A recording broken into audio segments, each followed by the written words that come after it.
महाराष्ट्र में आज कोरोना का संकट गहराता जा रहा है। ऑक्सीजन और रेमडेसिविर की कमी इसका प्रमुख कारण है। केंद्र सरकार सही वक्त पर नियोजनबद्ध तरीके से काम करती तो देश की स्थिति कुछ और होती। हम कुछ लोगों की जान बचा सकते थे। देर से ही सही, लेकिन केंद्रीय मंत्री नितिन गडकरी अपनी गलतियों को स्वीकार करते नजर आए। कोरोना संकट के वक्त डॉक्टरों और आरोग्य कर्मचारियों की कमी की बात स्वीकार की और आगे कहा कि जल्द ही डॉक्टर और अन्य आरोग्य कर्मचारियों की नियुक्ति जल्दी की जाएगी।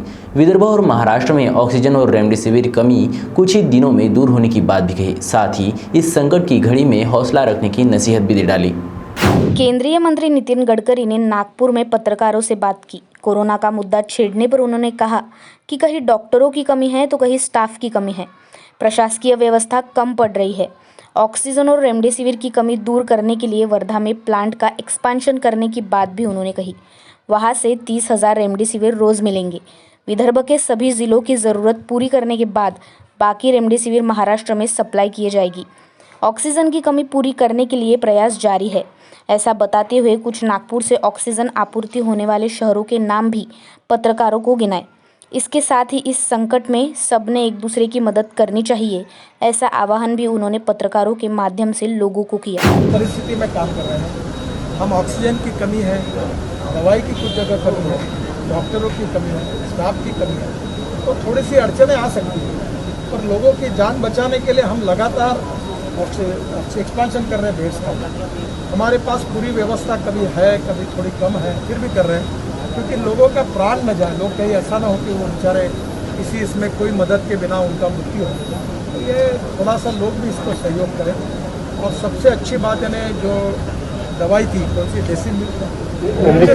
रेमडेसिविर, तो उसके बारे में मुझे खुशी है और उसका कल से प्रोडक्शन शुरू हो रहा है और 30,000 रेमडेसिविर हमको रोज के मिलेंगे।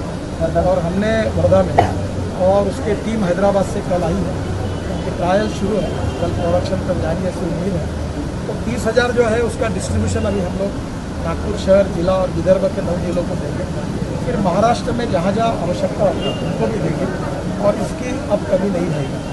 तो ऑक्सीजन के कारण भी हमारी समस्या थी, उसमें 5-7 हॉस्पिटल में हमने CSR में हवा से ऑक्सीजन तैयार करने की तैयारी कर दी है। तो ऑक्सीजन का प्रेशर कम होगा, सिलेंडर का प्रेशर कम होगा। हमने सिलेंडर भी 300 लाए हैं। आज इस हॉस्पिटल के लिए 25 सिलेंडर 50 सिलेंडर हमने दिए हैं। करीब 40 सिलेंडर पकवासा के लिए दिए हैं, 15 सिलेंडर सावनेर में रोटे करके हॉस्पिटल में भेजे, 10 सिलेंडर ब्रह्मपुरी में भेजे हॉस्पिटल के लिए। और जहाँ जहाँ ज़रूरत पड़ी है उनका ईमेल करके मैं लगातार संपर्क में हूँ और हम लोग सब प्रकार की मदद कर रहे हैं। एक ही मेरा फिर से अनुरोध है कि इस समय हमारे सभी लोग, डॉक्टर, नर्स, राजनीतिक कार्यकर्ता, सामाजिक कार्यकर्ता, ये सामाजिक सेंसिटिवनेस, संवेदनशीलता का परिचय दें, एक दूसरे को मदद करें। संकट गहरा। और दूसरी बात मुझे आपसे ये कहिए कि हम एक दूसरे को मदद करते समय ये भी बात ध्यान में रखें कि हम उसको प्रोटेक्ट करें। जो सरकार ने नियम दिए उसका पालन करें। मुझे विश्वास है कि कल एक अच्छा साइन आया है, क्योंकि कॉन्फिडेंस बढ़ाने की भी आवश्यकता है। कल अच्छा साइन यह है कि हमारे इसमें से कल रात तक पेशेंट जो कोविड ग्रस्त की संख्या काफ़ी बड़े प्रमाण में कम हुई है। मैं उम्मीद करता हूँ कि आने वाले 3-4 दिन में नॉर्मल होगा। लोगों ने हिम्मत रखनी चाहिए, हौसले बुलंद रखने चाहिए और इस संकट पर हम बात करके निश्चय आगे निकल जाएंगे। इसी विश्वास के साथ आप आपकी चिंता करिए, यही सब।